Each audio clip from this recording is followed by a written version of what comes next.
This is the Night Wolf howling at you, and today we are looking at the He-Man and the Masters of the Universe Evil-Lyn, Evil Warrior Goddess figure from the Cartoon Collection based on the 1980s Filmation series. On the back of the box, we see the little notation as seen on the shaping staff. Of course, the tagline of modernizing and celebrating the original 80s Masters of the Universe animated series. Which, again, I'm just going to say, I wish they would just put like some caption there like they used to do with the other Origins figures. Like, Evil-Lyn uses the shaping staff in order to change Beastman into King Randor. We also see that we can press the shaping staff into her hand. That's kind of a weird way to put it, isn't it? Besides, chances are you're more likely to slide it into her hand than press it into her hand. And we can twist into powerful battle positions. What they've decided to put along in this wave, so to speak, is Webstore, the evil master of escape. Evil-Lyn, evil warrior goddess. Clawful, warrior with the grip of evil. And Spikor, the untouchable master of evil combat. I think out of the three of them, Webster was the only one that had any kind of real intelligence, though, if I remember correctly from the cartoon series. And he had a more adversarial relationship with Skeletor. Well, let's open this sucker up.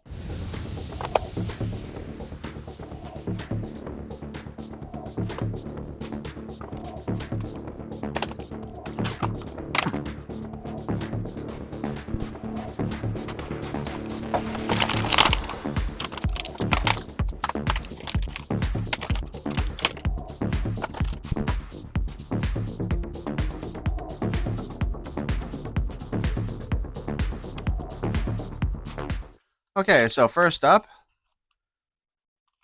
we have our usual parts notice here where it shows us that her head pops off and her arms pop off and her waist pops off and her feet pop off. I don't know why I just did it like that. But we do have the new mini comic, and actually, I don't know what that looks kind of like the symbol from the shield symbol on the Dragon Walker and I guess the Battle Armor He-Man from Masterverse. But is that a signature to go with this? Anyway, this comic is called The Shape of Vengeance. And I'm just going to note right now, they show Katrina here, but she is not actually in the book. Because I was like, ooh, are they telling us that we might get her in the cartoon collection? But no, I didn't see her.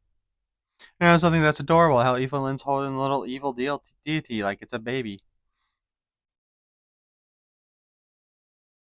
But we open it up and we see Skeletor, Evil-Lyn, and Webstore attempting to find some device in the Crystal Sea. And when they get to their destination, up pops the shaping staff, which Skeletor immediately grabs. And then he uses it to turn our friend Webstore into a Grimlooking feline warrior. Because he wants him to steal a artifact from the Grimlookins. I wonder if I'm actually saying that right. So he got in there and he grabbed the little statue thing which holds one of their deities, which, okay, yeah, I guess technically an evil deity is still a deity, but you think they would have mentioned that specifically because usually the good deities aren't trapped in stone, but they release it and take control of it, and it looks kind of like a bodybuilding terror dog from Ghostbusters. But alas, or I should say, but fear not, hope abounds, as He-Man, Battlecat, Teela, Man-at-Arms, and even Orko come to the rescue. And it's funny to note, but Teela is actually designed more like her Origins version and not her Cartoon Collection version. But as they attack, Evil-Lyn uses the shaping staff to reshape our heroes. And it looks like both Man-at-Arms and Teela were turned into bugs, and Battlecat was turned into a little teeny tiny kitten. Isn't he adorable? And as Evil-Lyn goes to try to turn He-Man into a toad, he raises his mighty shield, which you almost never saw in the cartoon. I think we only saw it once in the cartoon. and reflects the blast to Evil-Lyn, and she herself turns into a little teeny tiny toad. But now that He-Man's got his hands on the shaping staff, he mocks Skeletor by turning him into a butterfly to help him embrace his more sensitive side. He then manages to free Orko, Teela, and Man-at-Arms.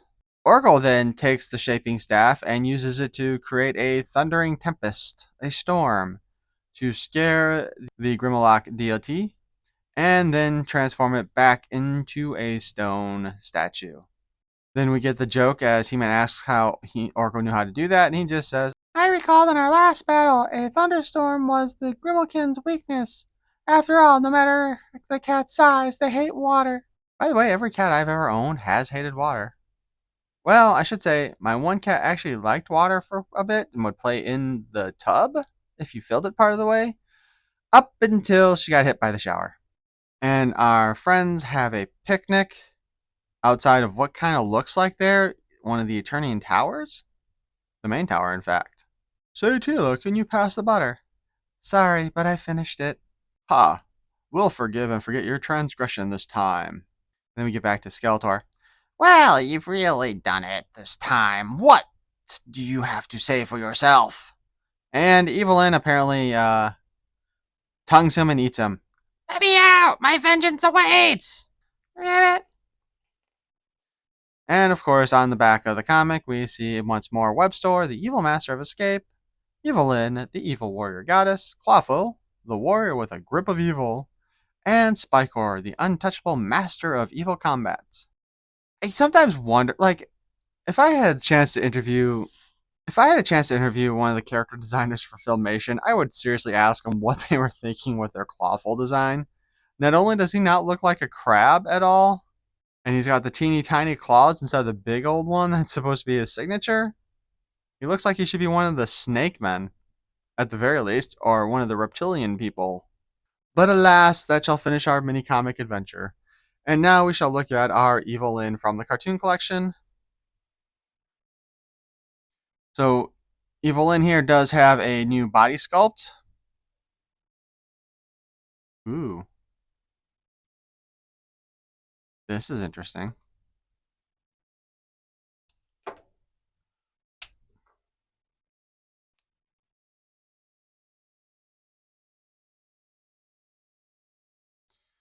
Like with Teela, we can take her top off. This does seem to be a throwback to the Classics era. And they painted a bustier on her. And I kind of think the one that they did to Teela actually had more coverage on it, but then again, her outfit does have show less, so this definitely comes off more as lingerie. That's kind of funny. I do actually appreciate them doing this sort of thing. However, I should say, I do like that they're making the armor on the female characters removable, and apparently they didn't want to be mocked like I guess you could say Classics kind of did, because if you had the Ultimate Battleground Teela, she got nothing covering her, and I always wanted to put nipples on that figure, but they showed it off full well. And then when they reused the body for one of the 3-pack to go with the vehicles, it was kind of funny because if you pull the little pin out of the female character's chest, because you could swap out the logo thing. If you looked inside, they had painted a little red spot on the inside of her cleavage so that um, it wouldn't show through as being nude underneath.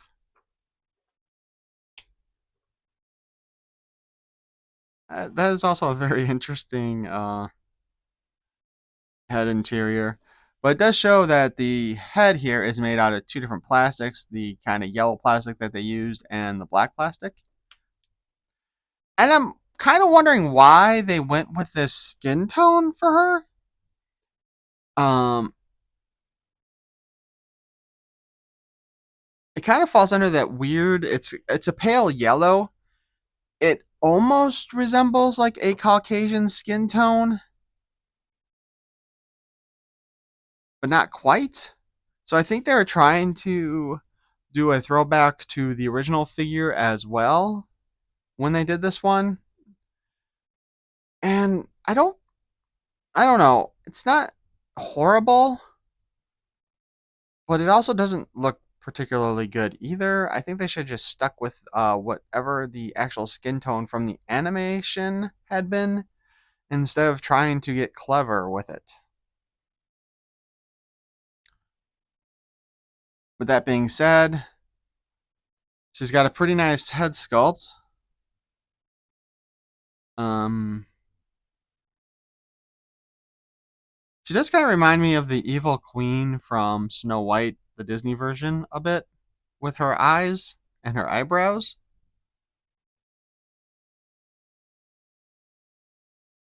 Articulation wise, actually,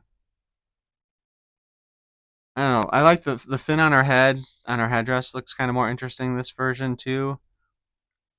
Although the one thing I missed from the filmation was the skull from the original toy, but I'm sure that had more to do with trying. Well, no, that wouldn't even make sense now that I think about it. I think that had something to do with some rules, considering Skeletor was a skull on head to start with. Well, most likely Filmation decided to leave it out because it would be cheaper to animate her without it. I mean, that's that simple, right? So anyway, articulation-wise, as we were about to do, head is on a ball joint. She can look down. She can look up a little bit. Not a lot, though. We can spin her head around. She can look up that way a little. She can look down. Sniff her collar to see if she needs to wash her bodysuit. But yeah, we don't get quite as much of the uplift as we normally do with, I feel, the MOTU figures because I think the way her helmet's designed in the back is hindering that. So that's a bit of a shame. We have the hinge going up, so we can raise the arm up and down, and we can do the usual spin. The joints on this one are really tight as far as spinning goes. Her boob armor does kind of get in the way because you hit it every time you try to do it. We have a single joint in the elbow, which does just under 90 degrees. She's also got the very plain gauntlets there. That would be a filmation thing. We can spin the wrist at a 360, and we have the in and out hinge, though it does not move a whole lot on this figure. We can kind of get it bent back more than in, though. Oh, there we go. Got it all the way in. That's as far as it goes. We've got the waist spin. Her top does not really hinder the spinning motion, though I kind of wondered if it would because of the soft rubber, that maybe it would just catch on there more. We can kick forward that far. We can kick back that far. And we can kick out like a champ. This girl is going to do some serious head kicks right there. And she can do the side splits, though her crotch doesn't touch the ground. We have the hinge at the knee per normal, and we can spin the knee around if we want. And finally, we have the boot cut, which spins all around as well.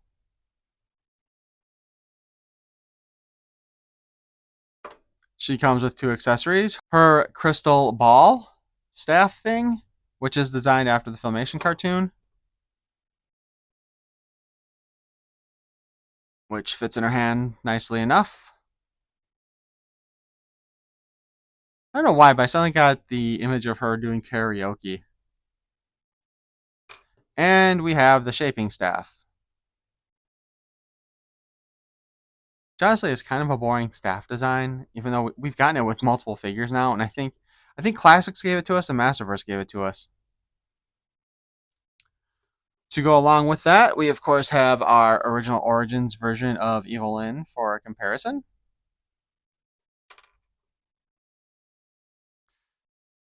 Because they of course have the clothing on top of it, she does not have as small of a waist. And the coloring is different because they went with purples and blues for filmation, where we just had different colored blues. I will say,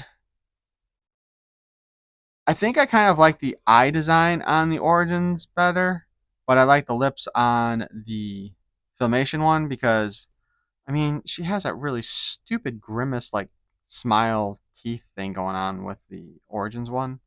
And she just has her lips pursed together like normal. She's also got some really detailed cheekbones. But the only other issue, though, with the Evil-Lyn is that her eyes feel like they're a little too, I guess, slanted is the best way to put it. But they look more off kilter. Like instead of horizontal, like instead of if an eye is supposed to be like that, it goes like this, which I think some would mistake it as being kind of trying to do like an Asian feature, but that's not right. Boot wise, they do have what appears to be the same boot top, but they have different feet because our Filmation Evil-Lyn has a more noticeable heel to it, although not quite as high as what they actually had in the Filmation cartoons. Because Teal and Evil-Lyn were sporting 2 to 3 inch heels depending upon the artwork. She can hold the shaping, she can hold the previous Evil-Lyn's staff.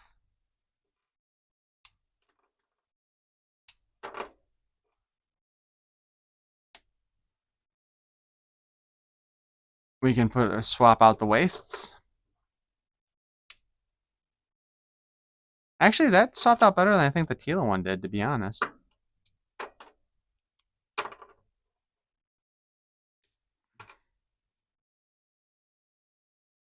The arm peg on the Filmation style one is thicker than on the original one.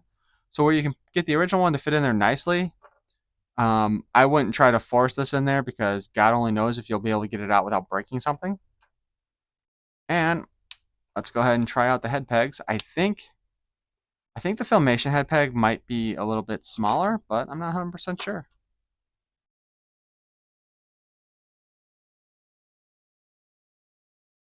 Okay, the Filmation head peg is actually bigger. So we have this monstrosity of an Evil-Lyn here. And we have super necked Evil-Lyn over here.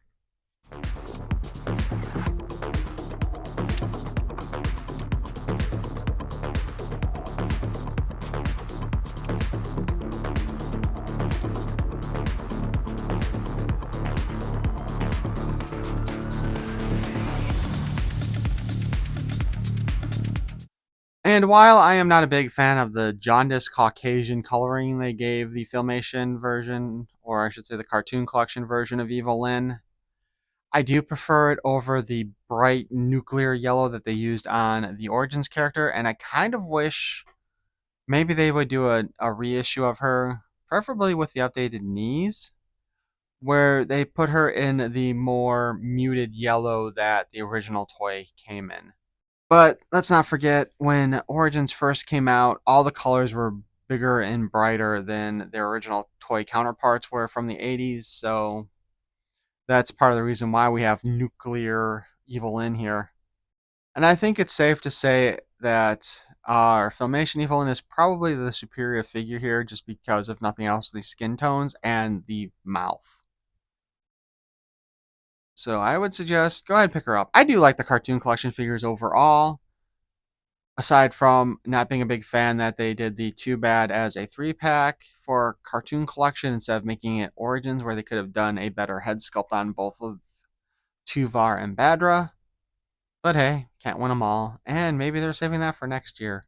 Well, that would really piss me off if their San Diego Comic-Con version next year was also Too Bad, only in the Origin style or the 2000X style. I want them in that style, don't get me wrong. I just don't want it to be another freaking exclusive. So I hope you enjoyed this video. Please feel free to leave me a like, give me a subscribe, and share this video. If you didn't like the video, share it anyway. Just give it to people you don't like. Because if you want to torture them, I am happy to abide by that. Peace and love.